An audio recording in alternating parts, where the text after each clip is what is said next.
இரத்தம் தோய்ந்த தெஹ்ரான், ஈரானின் அரியணையில் அமரப்போவது யார்? ஷா மன்னரின் மகனா, கமேனியின் வாரிசா?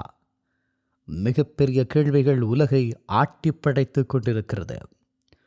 அயத்துல்லா அலி கமேனியின் மரணம் உறுதிப்படுத்தப்பட்ட பிறகு ஈரானின் 2500 ஆண்டுகால வரலாற்றில் இதுவரை கண்டிராத ஒரு மாபெரும் அதிகார போட்டி வெடித்துள்ளது. ஒருபுறம் 1979 நாட்டை விட்டு வெளியேற்றப்பட்ட மன்னர் குடும்பத்தின் வாரிசு, மறுபுறம் கடந்த 36 ஆண்டுகளாக நாட்டை நிழலாயாண்ட உச்ச தலைவரின் வாரிசு. ஈரான் இப்போது ஒரு எரிமலை குழம்பின் மீது அமர்ந்திருக்கிறது. ஈரானின் எதிர்காலத்தை தீர்மானிக்கப் போகும் அந்த இரண்டு முகங்கள். ஒன்று முஜ்தபா கமேனி, அலி கமேனியின் இரண்டாவது மகன், தந்தையின் நிழலாகவே வளர்ந்தவர். ஈரானிய புரட்சிகர காவல் படையின் முழு ஆதரவும் இவருக்குண்டு. தந்தைக்கு பின் மகன் என்ற வாரிசு அரசியல் ஈரான் மக்கள் வெறுத்தாலும் இராணுவ பலம் இவர் வசமேயுள்ளது. அடுத்தது ரெசா பக்லவி, ஈரானின் கடைசி மன்னரான முகமது ரெசா பக்லவியின் மகன். தற்போது அமெரிக்காவில் வசிக்கும் இவர் ஈரானுக்கு ஜனநாயகம் வேண்டும் என்ற முழக்கத்துடன் களமிறங்கியுள்ளார். ஈரானுக்குள் இருக்கும் இளைஞர்கள் மற்றும் புலம்பெயர்ந்த ஈரானியர்களின் பெரும் ஆதரவு இவருக்கு உண்டு. ஈரானின் தற்போதைய மக்கள் தொகை 85 மில்லியனுக்கும் அதிகம்.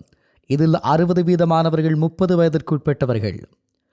1979 புரட்சியை பார்த்திராத இன்றைய தலைமுறை மத கட்டுப்பாடுகளை விட சுதந்திரத்தையும் வேலைவாய்ப்பையும் உலகளாவிய அங்கீகாரத்தையும் விரும்புகிறது. இவர்களின் சாய்வு ரெசா பக்லவி பக்கமே உள்ளது. அதே நேரம் மதவாதிகள் மற்றும் ஏழை மக்கள், கிராமப்புறங்களில் உள்ள தீவிர மதப்பற்றுள்ள மக்கள் மற்றும் அரசாங்கத்தின் சலுகைகளை நம்பி வாழும் மக்கள் ஹமேனியின் வாரிசான முஜ்தபாவை மதத்தின் பாதுகாவலராக பார்க்கிறார்கள். IRGC மற்றும் பாசிச் படைகள் முஜ்தபாவிற்கு ஆதரவாக இருந்தாலும் சாதாரண இராணுவ வீரர்கள் மக்கள் பக்கம் திரும்ப வாய்ப்புள்ளதாக உளவு தகவல்கள் தெரிவிக்கிறது. இந்த நிலையில் உலக நாடுகளின் ஆதரவு பிரிந்து கிடக்கும் வல்லரசுகளில் யாருக்கு இருக்கிறது என்ற கேள்வி இருக்கிறது. ஈரானின் புதிய தலைமை என்பது உலக அரசியலின் திசையை மாற்றும் ஒரு காரணியாக நம்பப்படுகிறது. அந்த அடிப்படையில் அமெரிக்கா மற்றும் இஸ்ரேல் ரெசா பக்லேவிக்கான ஆதரவை தெரிவிக்கிறது. காரணம், ஈரானில் மதசார்பற்ற மேற்கத்திய நாடுகளுக்கு சார்பான ஆட்சி அமைய வேண்டும். அதேபோல சீனா, ரஷ்யா முஜ்தபா கமேனிக்கான ஆதரவை வழங்குகிறார்கள். தங்களுக்கு சாதகமான ட்ரிபிள் ஆக்சிஸ் கூட்டணி உடையாமல் இருக்க வேண்டும் என்பதற்காக.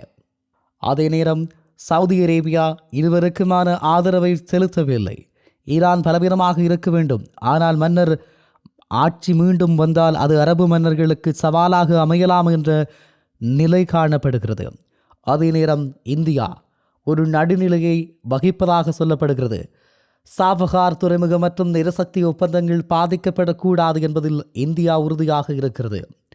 இப்படியான ஒரு சூழலில் மாறப்போகும் போர்க்களம் மத்திய கிழக்கினுடைய புதிய முகத்தை எப்படி அடையாளப்படுத்தப் போகிறது? தலைமை மாறினால் போர்க்களம் எப்படி மாறும்? இப்படியான கேள்விகளுக்கான ஒரு சில பதில்களை பார்க்கலாம். முஜ்தபா கமேனி பதவியேற்றால், இது நடந்தால் இஸ்ரேல் மற்றும் அமெரிக்காவுடனான மோதல் உச்சத்தை எட்டும். லெபனான், ஏமன் மற்றும் சிரியாவில் உள்ள நிழல் படைகள் வீரியத்துடன் செயற்படும். மத்திய கிழக்கு ஒரு முடிவில்லாத போருக்குள் தள்ளப்படும். 3ஆம் உலக போருக்கான வாய்ப்புகள் 90% அதிகரிக்கும். அதே நேரம் ரெசா பக்லவி திரும்பினால் இது ஒரு வரலாற்று மாற்றமாக இருக்கும். இஸ்ரேலுடனான பகை முடிவுக்கு வரலாம். ஆபிரகாம் ஒப்பந்தங்களில் ஈரான் இணைய வாய்ப்பு இருக்கிறது. ஆனால் சீனா மற்றும் ரஷ்யாவுக்கு இது மிகப்பெரிய அடியாக அமையும். அவர்கள் ஈரானுக்குள் உள்நாட்டு போரை தூண்ட முயற்சிக்கலாம். இப்படியான சூழலில் புலனாய்வு தகவல்களின்படி முஜ்தபா கமேனியை அரியணையில் அமர்த்த சீனா மற்றும் ரஷ்யா ஒரு ரகசிய திட்டத்தை தீட்டியுள்ளதாக தெரிவிக்கப்படுகிறது. சீனாவின் டிஜிட்டல் யுவான் மூலம் முஜ்தபாவிற்கு தேவையான நிதியை வழங்க பெய்ஜிங் ஒப்புக்கொண்டிருப்பதாகவும், ரஷ்யாவின் வாக்னர் படைகள் தெஹ்ரானுக்குள் நுழைந்து மன்னர் ஆதரவாளர்களை ஒடுக்க தயாராக இருப்பதாகவும் சில தகவல்கள் கிடைக்கிறது. ஈரான் இப்போது ஒரு பிரசவ வலையில் இருக்கும் நாடு. பிறக்கப் போவது ஜனநாயகமா அல்லது வாரிசு சர்வாதிகாரமா என்பது அடுத்த சில நாட்களில் தெரிந்துவிடும். மன்னரின் மகன் திரும்புவது ஈரானுக்கு புதிய விடியலை தரலாம். ஆனால் அது ரஷ்யா மற்றும் சீனாவின் கோபத்தை சம்பாதிக்கும். முஜ்தபா தொடர்வது போரை நிரந்தரமாக்கும். ஆனால் ஒன்றை மட்டும் சொல்லிக் கொள்ளலாம், உலக வரைபடம் மாறப்போவது உறுதி.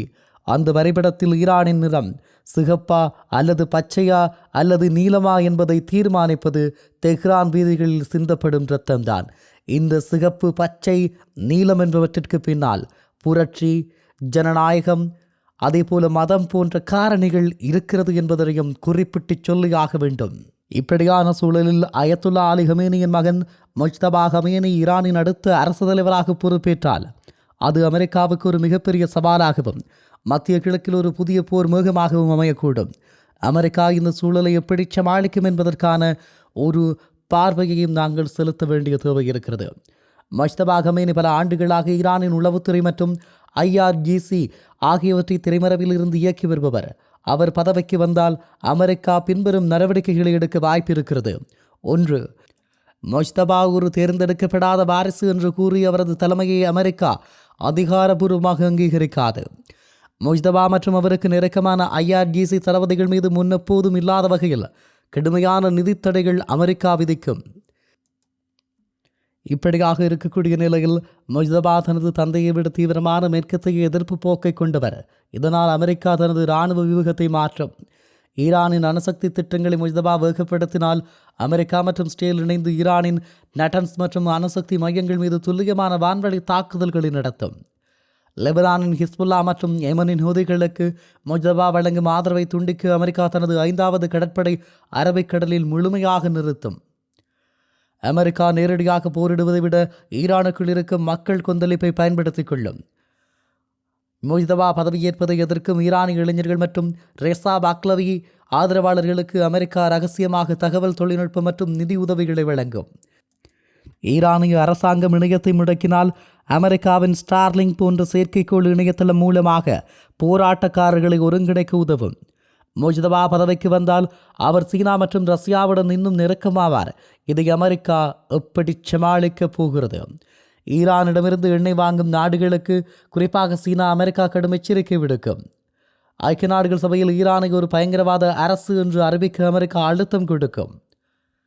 முஜ்தபா தலைமையிலான ஈரான் அமெரிக்காவின் இருப்பிற்கே சவாலாக அமையும் என்பதால் மத்திய கிழக்கு 2 துருவங்களாக பிரியும்.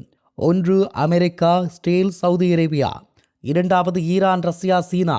இவை ஆதிக்கத்திற்காக ஒன்று பெறக்கூடிய வாய்ப்புகள் இருப்பதாக சொல்லப்படுகிறது. ஆக இது மிகப்பெரிய மாற்றங்களை ஏற்படுத்தும் என்று பலரும் சொல்லிக் கொள்கிறார்கள். ஒரு அதிகாரப் போர், அதிகார வர்க்கத்தினுடைய போர் மக்களை கொன்று கொண்டிருக்கிறது.